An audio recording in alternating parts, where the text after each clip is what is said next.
in honor and recognition of the gift of fathers whom we celebrate on this morning, what did you share with me what I believe is an appropriate reading for this occasion? It comes to us from the pen of King Solomon, who purportedly authors the book of Proverbs. And in the 3rd chapter of Proverbs, you will find an often recited and beloved admonition from a father to a son. The 3rd chapter of Proverbs, as we hear God speak to us today on this Father's Day. Once you found that in your Bible or your app, would you please stand that together we might reverence the reading of God's word from Proverbs chapter 3. I promise you there are a few verses in here that you know very well. The 3rd chapter of the book of Proverbs in the New King James Version, verse number 1 begins, "My son, do not forget my law, but let your heart keep my commands. For length of days and long life and peace they will add to you. Let not mercy and truth forsake you. Bind them around your neck. Write them on the tablet of your heart, and so find favor and high esteem in the sight of God and man. Trust in the Lord with all your heart, and lean not into your own understanding. In all your ways acknowledge him, and he will direct your path. Do not be wise in your own eyes. Fear the Lord and depart from evil, and it will be health to your flesh and strength to your bones. Honor the Lord with your possessions, with the first fruits of your increase. So your barns will be filled with plenty, and your vats will overflow with new wine. My son, do not despise the chastening of the Lord, nor detest his correction. For whom the Lord loves, he corrects, just as a father the son in whom he delights." Let's hang out in verses 5 and 6. Trust in the Lord with all your heart. Lean not into your own understanding. In all your ways acknowledge him, and he shall direct your path. Today I want to talk about a father's formula that never fails. You may be seated in the presence of God.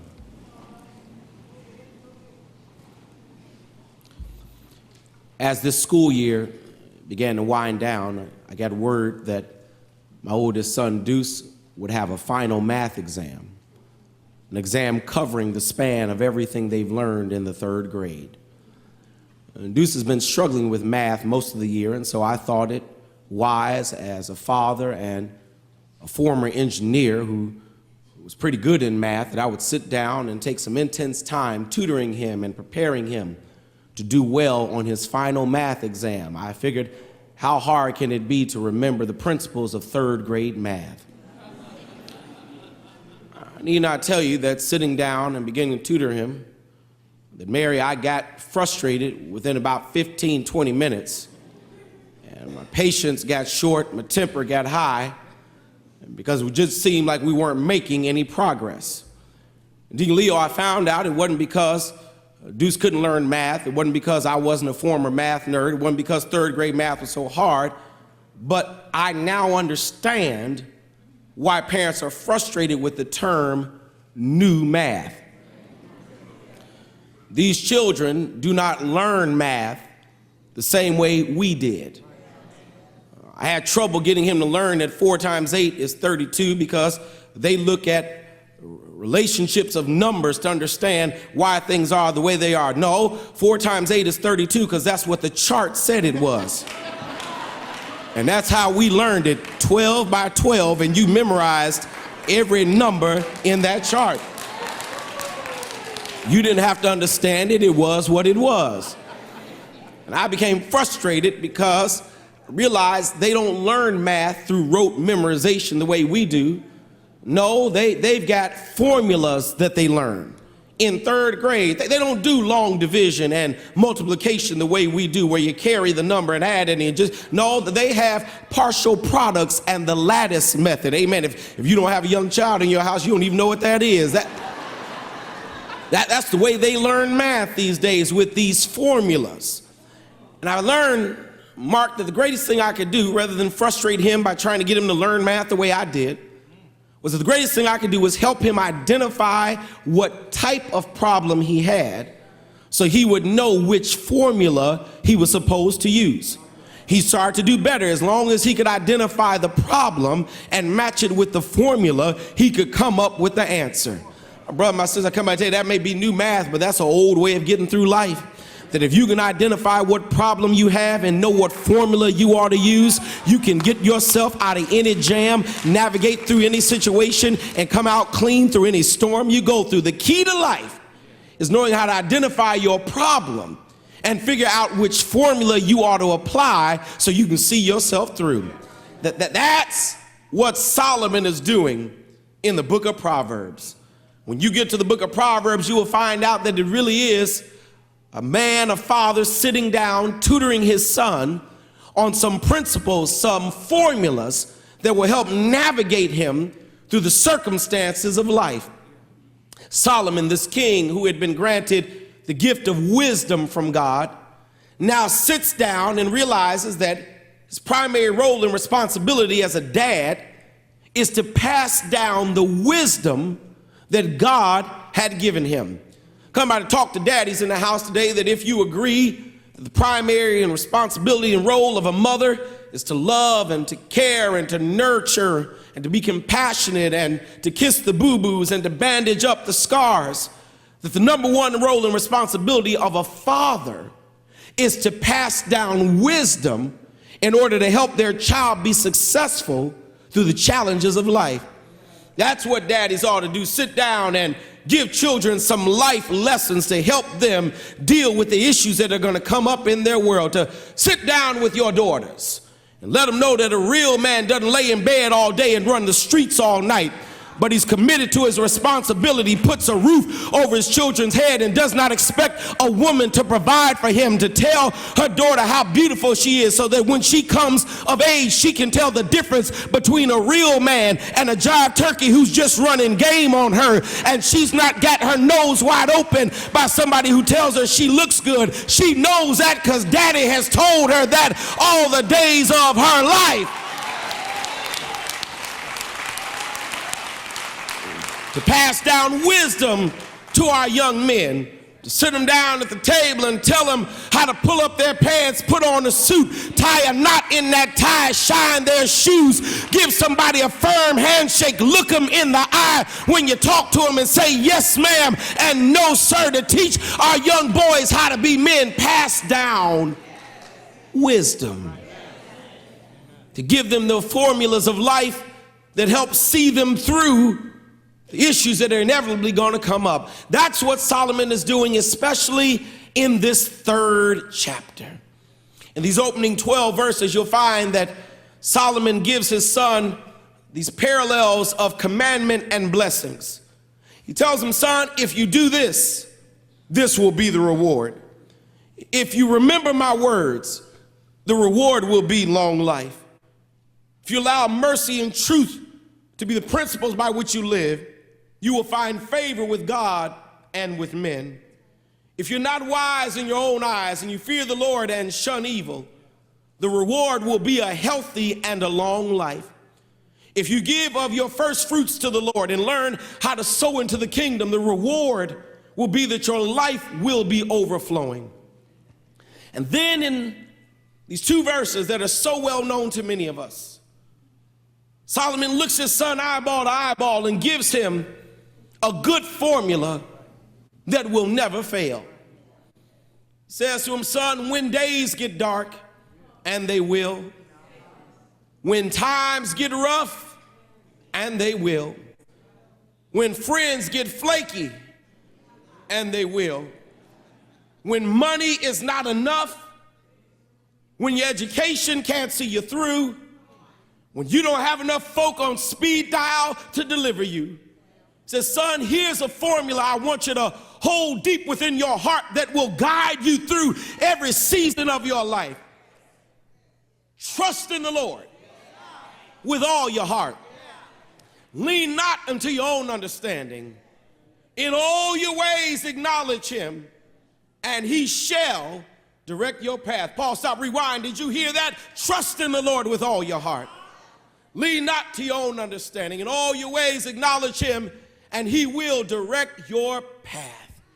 Solomon says, son, here's a formula that I want you to learn. And Mark, I just want to think that Solomon may have been on his way to be Baptist because he gives 3 good ideas about what you ought to do when life gets rough on you. Watch this 3-fold message of Solomon. He says, trust in the Lord with all your heart. Can we pause right there? That's where you ought to begin life, learning to trust in the Lord. Put your confidence in God.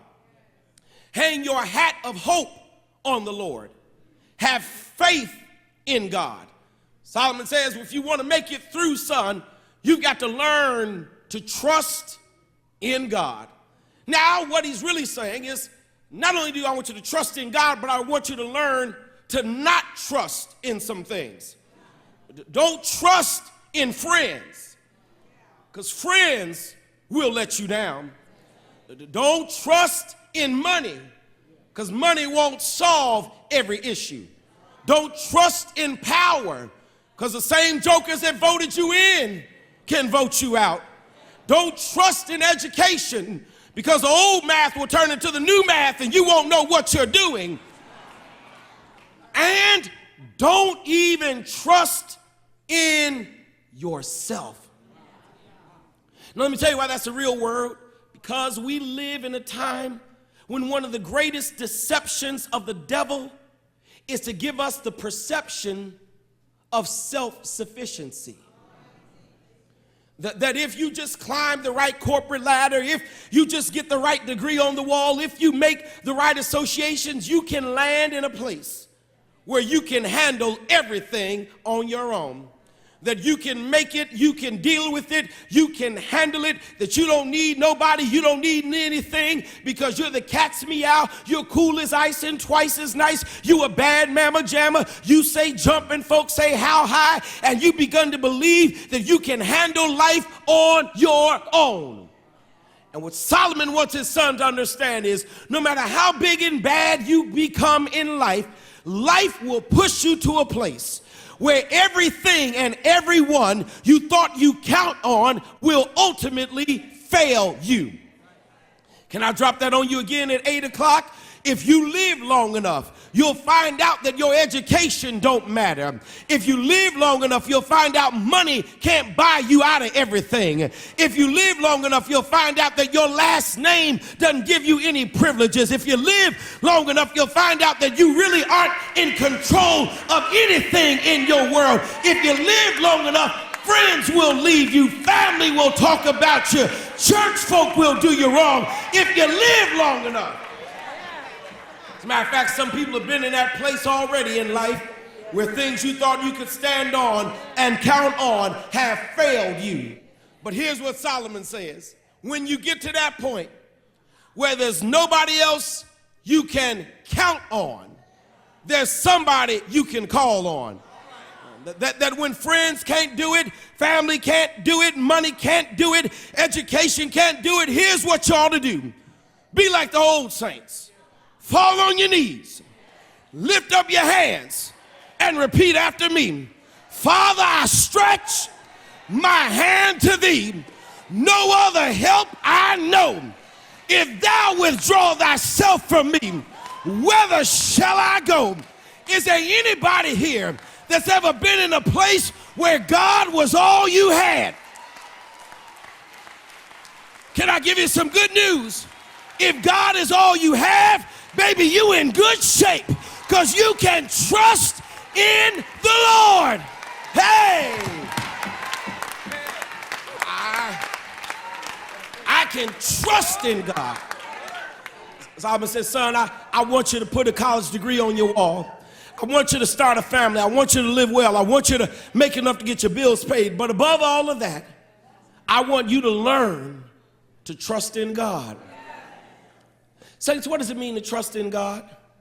It's real simple. It means that when times get rough, and they will, when days get dark, and they will, when friends fail, and they will, to trust in the Lord means this, that there are some options I don't have to consider because I've got God on my side. Don't you miss that. I don't want you to just leave talking about I trust in the Lord. I want you to put it into play that when times get dark, when days get long, when friends fail you, there are some options you don't have to consider because your trust is in the Lord. I don't have to be criminally minded to get my bills paid because my God is able to supply all of my needs according to his riches in glory. I don't have to drink myself to sleep at night because the Lord is my light and my salvation, and he's working everything together for my good. I don't have to get revenge on anybody because I don't have to fret myself over evildoers, for they shall soon be cut down like the grass. I keep my head up, my hope alive, my belief is strong because God will work it out. Somebody say, I trust in God. If you trust in God, how dare you walk around with your head down? If you trust in God, how dare you be depressed and fearful? If you trust in God, how dare you sit up in church worrying and wondering about what's going to happen on tomorrow? If you trust in God, baby, give it over to God. Sit back, kick your feet up, throw your shoes off, lay your head down at night, and know that you've got a God who is able to do exceedingly and abundantly above all that you could ask or think, because he's that kind of God.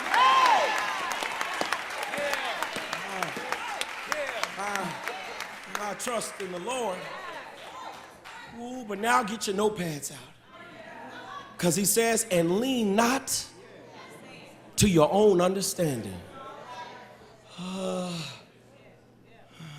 Tanya, I got to tell you, this one messed me up.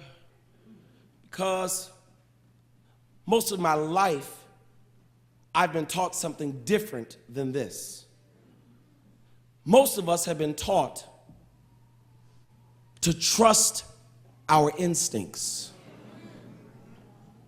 And Judy, it seems like Solomon is saying, don't trust your instincts. Now, for some of us, that's gotten us through life. Because you had some instincts about some folk and you was dead on.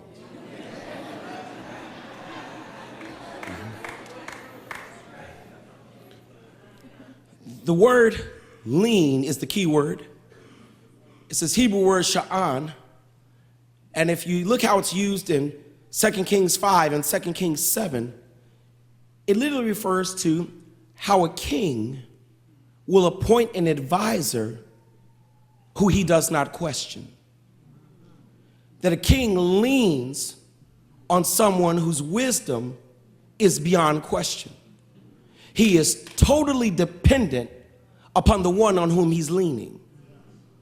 And so what Solomon says is, son, don't lean on your own understanding.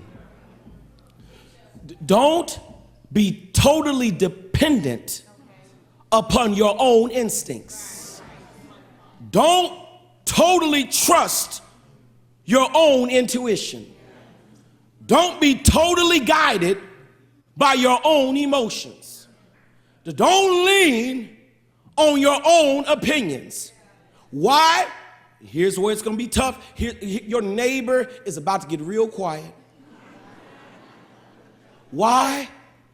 Because your understanding can sometimes be wrong.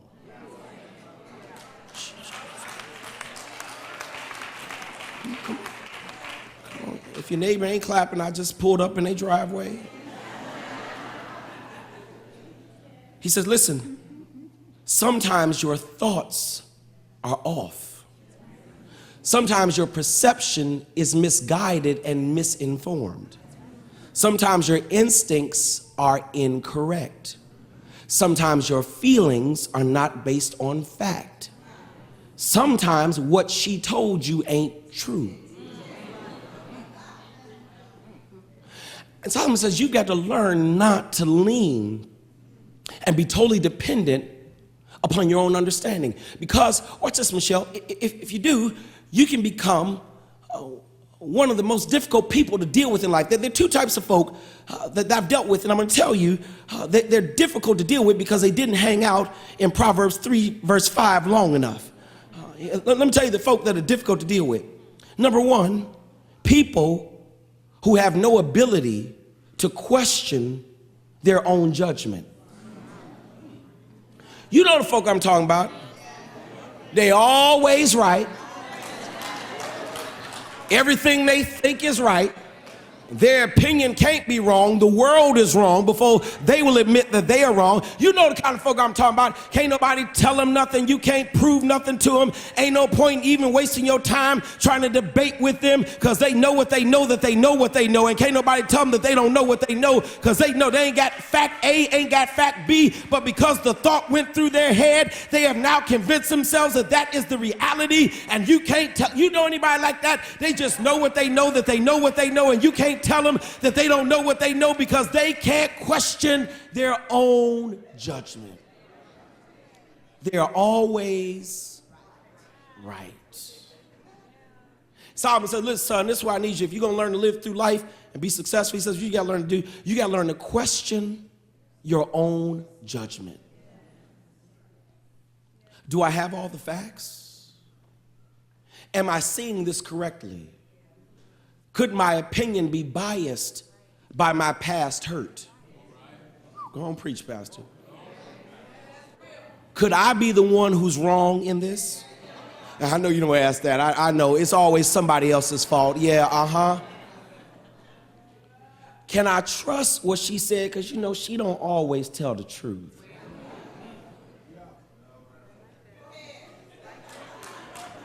He said, learn to question your judgment because you can become a difficult person if you don't have the ability to question your own judgment. He says, but also if you don't learn how to not be totally dependent upon your own understanding, you become one of the second most difficult people to deal with. And those are people who have no pause button. Can I come on in your living room? Folk who move from emotion to action. Folk who move from feeling to doing. Folk who act on instinct more than intelligence. The minute they feel it, the minute they think it, the minute they believe it, they are acting on it because they have not learned to press pause. Can I give you a reality? Prison is filled with folk who didn't have a pause button. As if they learned to pause between what they felt and what they did, they would have had time to change their course of action. As a matter of fact, some of the worst stuff on your resume came because you hit sin rather than save. Come on.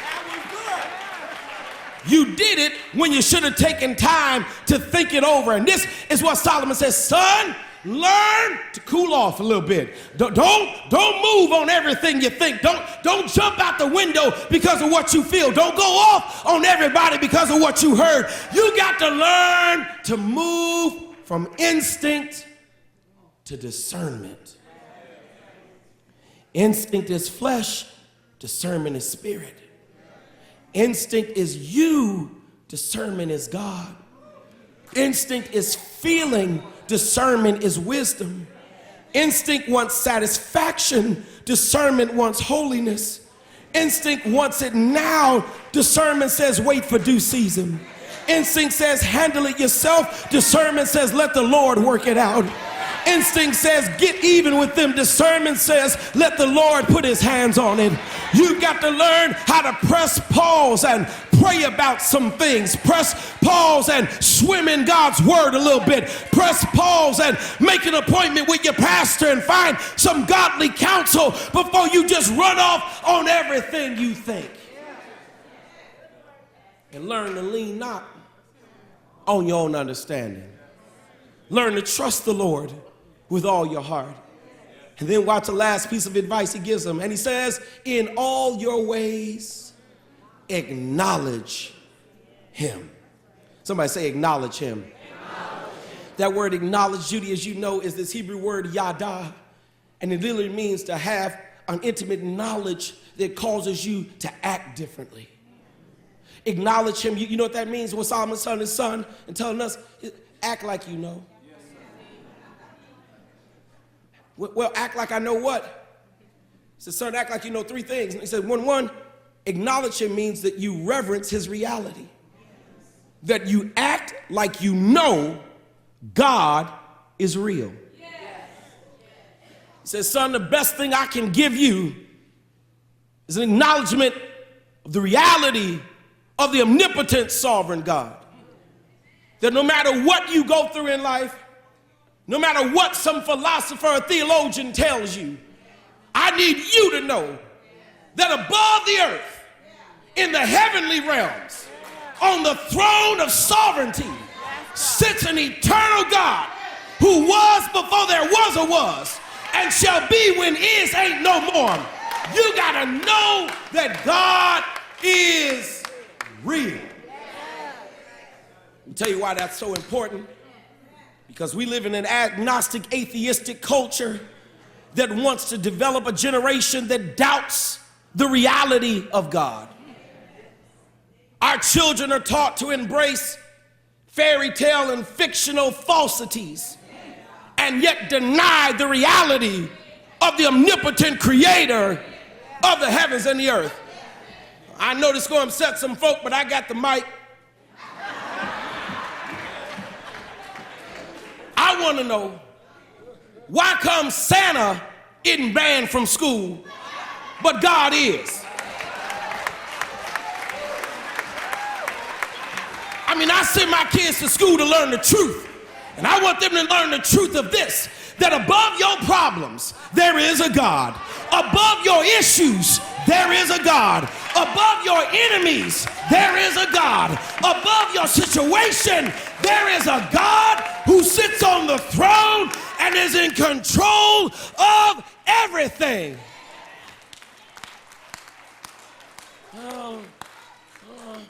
I saw Dr. Olson come in. I thought I'd be scholarly today. I understand that we live in an era of theothanatology, which is the understanding that God is dead, that there are certain philosophers like Ludwig Feuerbach and Friedrich Nietzsche who have posited that the God is not real, that God is a figment of the human imagination where we project the highest ideals of humanity in order to compensate for our own depravity, that he is a God that we have created that we might have something to believe in when we face the fragility and the finite nature of our lives, that God is just something we made up because we cannot handle the realities of the rough world that we live in, that God is somehow something that is only for the unintelligent, but the enlightened mind can abandon the essence of an image of God because we've learned to be self-sufficient. I read all of that.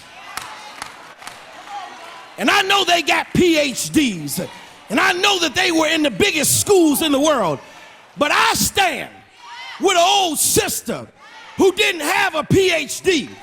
Her name was Mahalia Jackson. And she said, there are some things I may not know. There are some places I cannot go. But I am sure of this one thing, that God is real, because I can feel him in my soul. Is there anybody here that knows that God is real? Hey!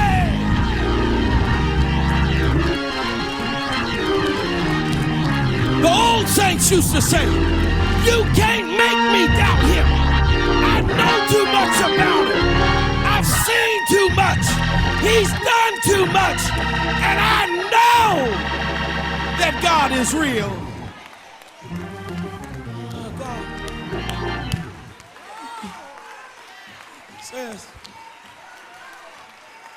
Says acknowledge him. Know he's real. Then he said, when you acknowledge him, not only do you know he's real, but you know he's with you. Act like you know God is with you. That the Lord has promised, I will never leave you and I will never forsake you. When you go through the fire, I'll be right there. When you go through the waters, I'll be right there. When you go through the valley of the shadow of death, I'll be right there. If you make your bed in hell, I'll still stand by your side. We went to the awards ceremony at school the other day, and when I picked up Cooper, he said, "Daddy, I almost got perfect attendance." I said, "Well, did anybody get it?" He said, "Yeah, my friend Anton got it." I said, "Cooper, do you know what perfect attendance means?" And let me tell you what he said in his 6-year-old self. He said, "Yeah, that means every time the teacher looked for him, he was there."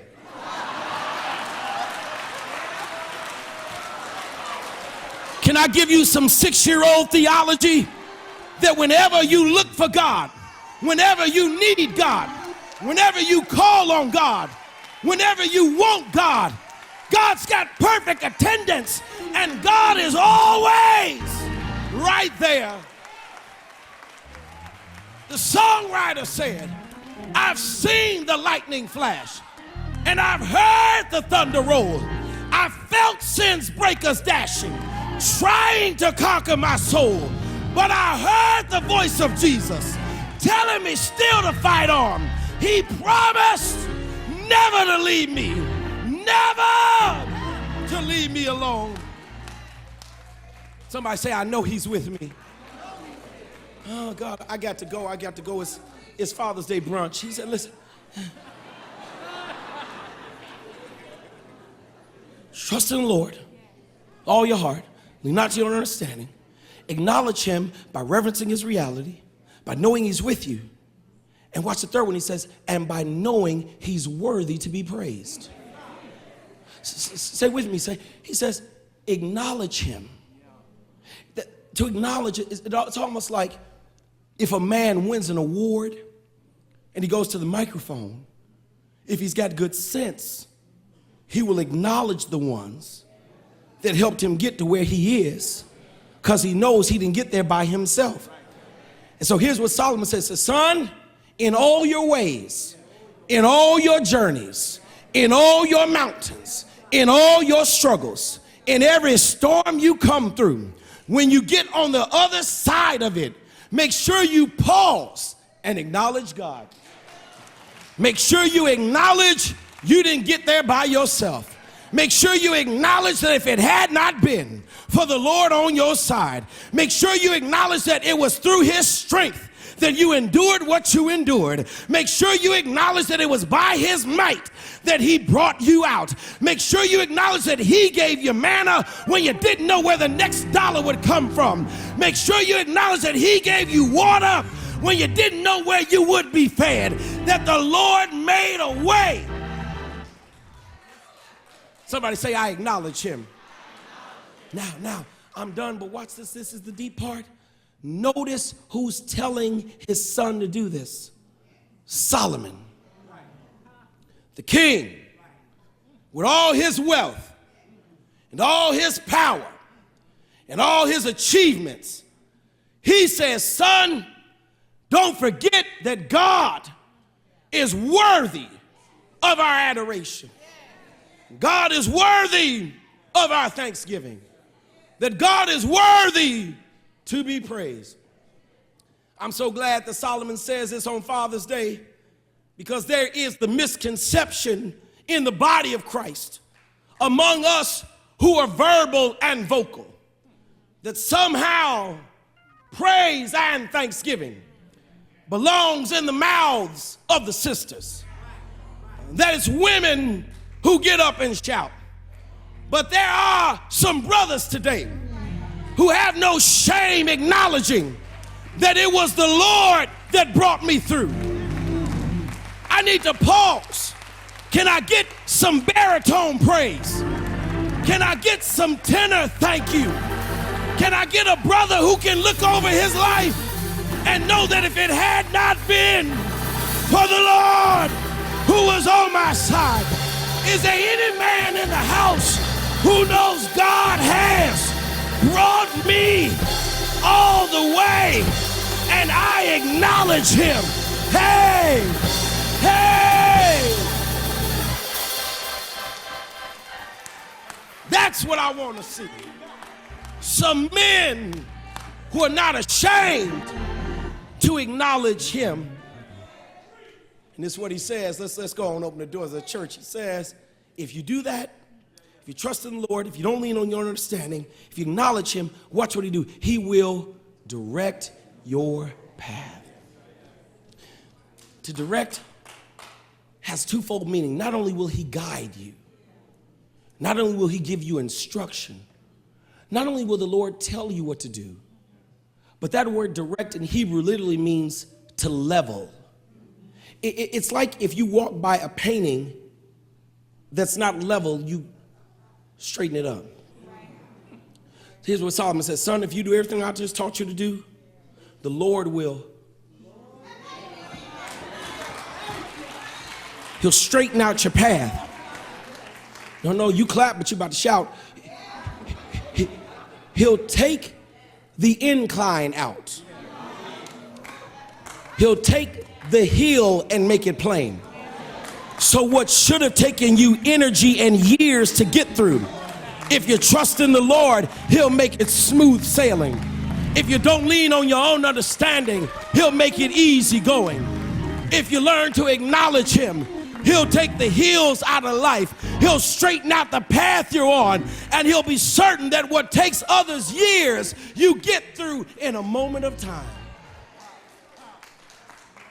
Here's the promise that God makes life easier.